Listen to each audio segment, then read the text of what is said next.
ഇത്രത്തോളം വലിയ പ്രബലമായ കക്ഷികളിലേക്ക് മുൻ ദേവസ്വം ബോർഡിന്റെ പ്രസിഡന്റ് പത്മകുമാറിലേക്ക് ഒരു അന്വേഷണം എത്തുന്നു എന്ന് പറയുമ്പോൾ എൻ വാസുവിനോട് കൂടി തന്നെ ഈ സർക്കാരിന്റെ ഒരു ബാധ്യതയായി, ഒരു പൊളിറ്റിക്കലി രാഷ്ട്രീയമായ സർക്കാരിന്റെ ഒരു ബാധ്യതയായി വരുന്നു ഈ സംഭവം എന്നുള്ളതായിരുന്നു. ഇനി പത്മകുമാറിലേക്ക് കൂടി വരുമ്പോൾ അതിന്റെ ആഴങ്ങൾ കൂടുകയാണ്.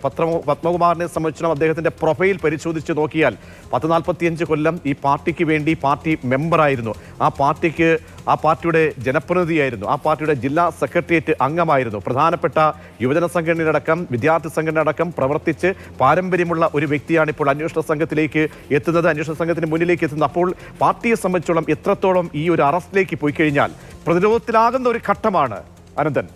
തീർച്ചയായിട്ടും അത് രാഷ്ട്രീയമായ വലിയ പ്രതിസന്ധി CPM-നും ഇടതുമുന്നണിക്കും പ്രത്യേകിച്ച് തെരഞ്ഞെടുപ്പ് കാലത്ത് ഉണ്ടാക്കുക തന്നെ ചെയ്യും. കാരണം ഈ ശബരിമല സ്വർണ്ണക്കൊള്ളയുമായി ബന്ധപ്പെട്ട് CPM-നെ പ്രതിസന്ധിയിലാക്കുന്ന 2 പ്രതികളുണ്ട്. ആ പ്രതികൾ എന്ന് പറയുന്നത് എൻ വാസുവും എ പത്മകുമാറുമാണ്.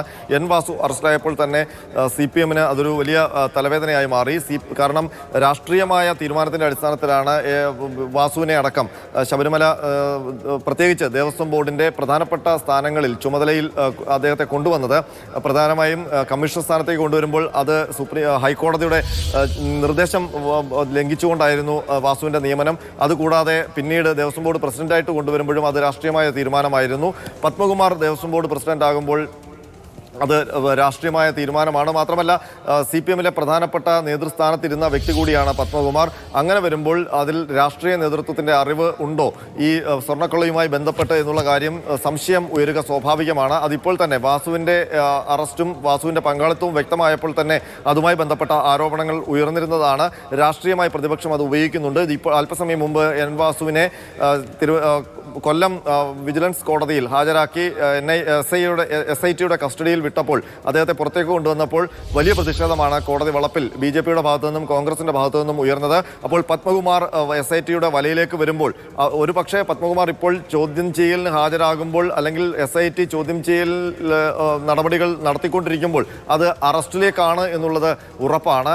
പത്മകുമാറിന്റെ അറസ്റ്റ് ഉണ്ടായിക്കഴിഞ്ഞാൽ അറസ്റ്റിന് ശേഷം ഒരു കസ്റ്റോഡിയൽ ഇന്ററഗേഷൻ ആവശ്യമാണെന്ന് എന്ന തലത്തിലേക്ക് തന്നെ പോകുമോ? പക്ഷേ ഇത്രയും ദിവസം എന്തുകൊണ്ട് കാലതാമസം ഉണ്ടായി എന്നത് വളരെ പ്രധാനപ്പെട്ട ചോദ്യമാണ്. പലപ്പോഴായി ഈ കോടതിയിൽ ഹാജരാക്കുമ്പോൾ അറസ്റ്റായ ആളുകളൊക്കെ സംബന്ധിച്ച് കോടതിക്ക് മുൻപാകെ റിമാൻഡ് റിപ്പോർട്ട് സംബന്ധിച്ച് നൽകുമ്പോൾ അതിൽ എടുത്തു പറയുന്ന കാര്യം SIT ഇവരൊക്കെ പ്രബലരായ കക്ഷികളാണ്, തെളിവ് നശിപ്പിക്കാൻ പ്രാപ്തരായ ആളുകളാണ്. അപ്പോൾ ഇക്കാര്യത്തിലൊരു കാലതാമസം ഉണ്ടായി എന്നുള്ളത് വളരെ വ്യക്തമായ കാര്യമാണ്. ഇനിയൊരു കസ്റ്റോഡിയൽ ഇൻ്ററഗേഷനിലേക്ക് ചോദ്യം ചെയ്യലിലേക്ക് പോയി കഴിഞ്ഞാൽ അതിൽ ഈ പറയുന്ന ബന്ധപ്പെട്ട ആളുകൾ, പ്രത്യേകിച്ച് അതിൽ ഉണ്ണികൃഷ്ണൻ പോറ്റി അടക്കമുള്ളവരാണ്. ആ ഉണ്ണികൃഷ്ണൻ പോറ്റി അടക്കമുള്ളവരെ ഒപ്പമിരുത്തി ചോദ്യം ചെയ്യലിൻ്റെതടക്കം അനിവാര്യത വരുന്നുണ്ടോ? അങ്ങനെയൊക്കെ തെളിവ് ഉറപ്പിക്കേണ്ട ഒരു ഘട്ടത്തിലേക്ക് ഈ അന്വേഷണ സംഘത്തിൻ്റെ കാലാവധി തീരുന്നതിന് തൊട്ട് മുൻപ് പോകേണ്ടുന്ന ഒരു അനിവാര്യതയാണോ ഉള്ളത്?